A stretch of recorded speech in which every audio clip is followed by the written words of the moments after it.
Bonjour, une vidéo aujourd'hui qui va peut-être faire grincer les dents sur des sujets que j'aime pas aborder parce que jusqu'à un certain point, bon, c'est par l'intellect beaucoup, puis ça peut manquer de spontanéité, mais j'ai l'impression qu'il faut le faire. Il faut le faire, donc je vais le faire. Puis c'est venu sur le sujet aussi par rapport à des conflits qu'il y a. Notamment, il y a des croyants qui accusent Bernard de Montréal d'être un menteur. Or, est-ce que c'était son intention? Est-ce qu'il peut y avoir des exactitudes? Est-ce qu'il peut s'être fait avoir? Est-ce que oui, la pensée vient d'ailleurs et peut être parasitaire? Est-ce que l'être humain peut être intelligent tout seul? Parce qu'il disait on peut pas être intelligent tout seul. Puis de penser qu'on peut être intelligent tout seul, ça c'est de l'orgueil. Puis au niveau de l'intellect, ça aboutit à celui qui réfléchit sa propre image, c'est-à-dire de la vanité. Donc, étant coupé de sa source, on peut dire, depuis entre guillemets sa faute, l'être humain est en circuit fermé, l'individu est en circuit fermé. En réfléchissant à sa propre lumière, il tombe sous les lois de la mort. C'est-à-dire, si on peut dire, des lois proches de la thermodynamique puis des lois d'entropie. C'est-à-dire qu'à réfléchir à sa propre lumière, elle se perd. Il est coupé de, puis il n'est pas nourri, puis il meurt. C'est l'histoire de l'humanité. Est-ce que de l'orgueil réellement découlent tous les crimes? Oui. Oui. Mais là, le problème, c'est qu'on tombe dans ce qu'on appelle la philosophie morale.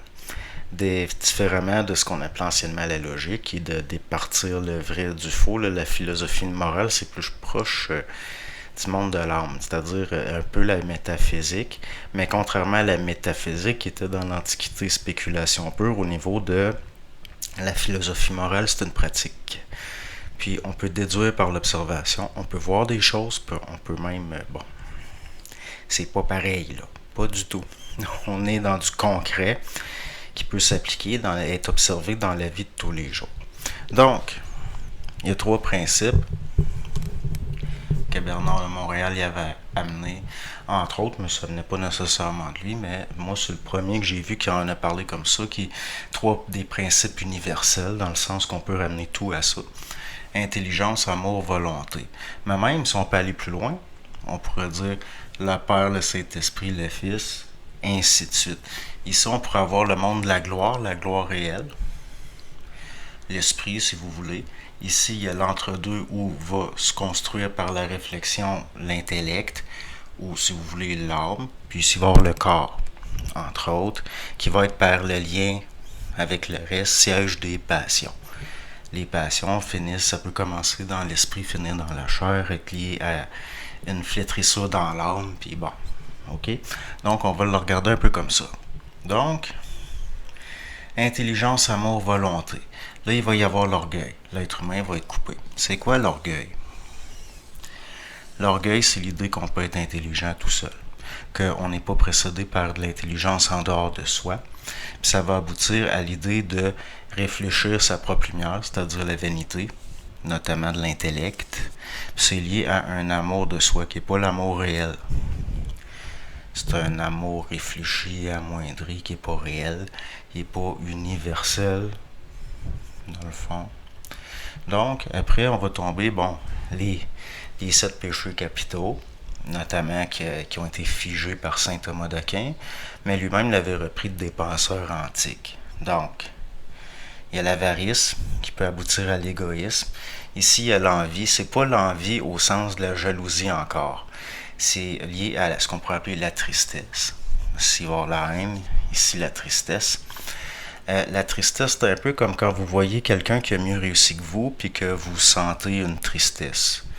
Donc, ça va être lié jusqu'à un certain point. Après, si on lit ça à la concupiscence, puis le monde de la frustration, puis ça fait comme une roue qui tourne. C'est une spirale involutive qui tire l'énergie, dans le fond. Donc, la tristesse à ce niveau-là, c'est pas nécessairement de la haine, que par rapport à la haine, là, ça pourrait aboutir à ce qu'on appelle la jalousie. OK? L'avarice va aboutir à l'égoïsme.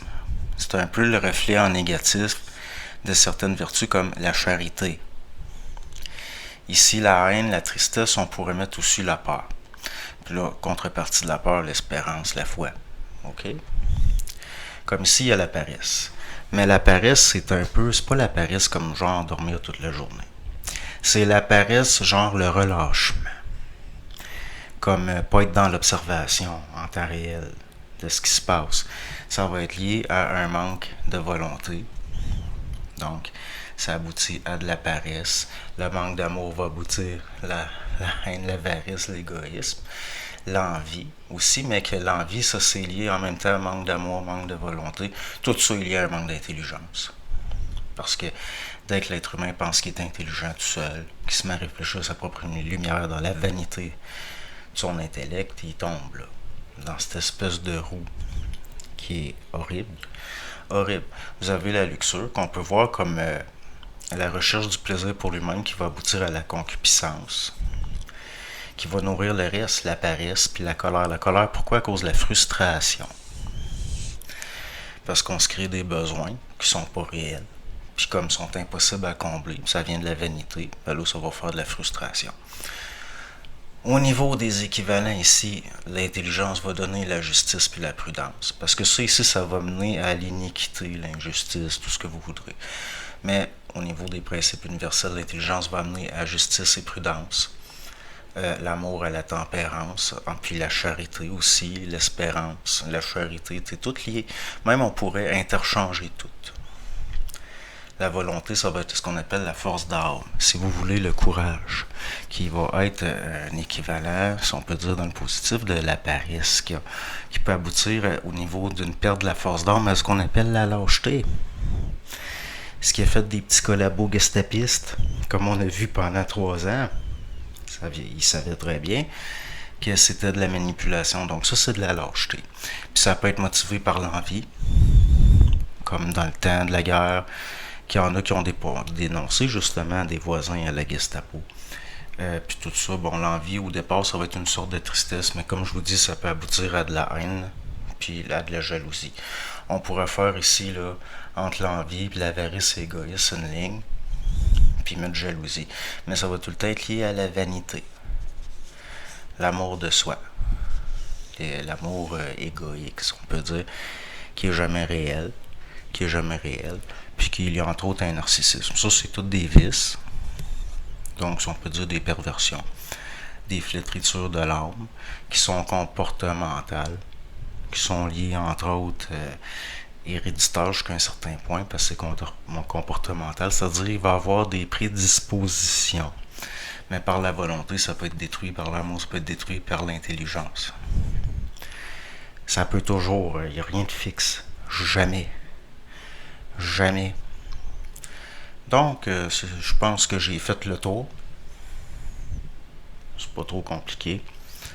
Mais tout ça pour dire, ces vieilles formes-là, il y a moyen de voir au travers. Les remettre, montrer que c'est encore d'actualité.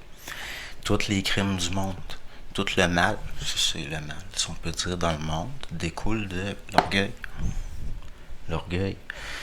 Le fait de ne pas être capable d'admettre qu'il peut y avoir de l'intelligence en dehors de soi, même là où on ne pensait pas le trouver. Hein? Et oui.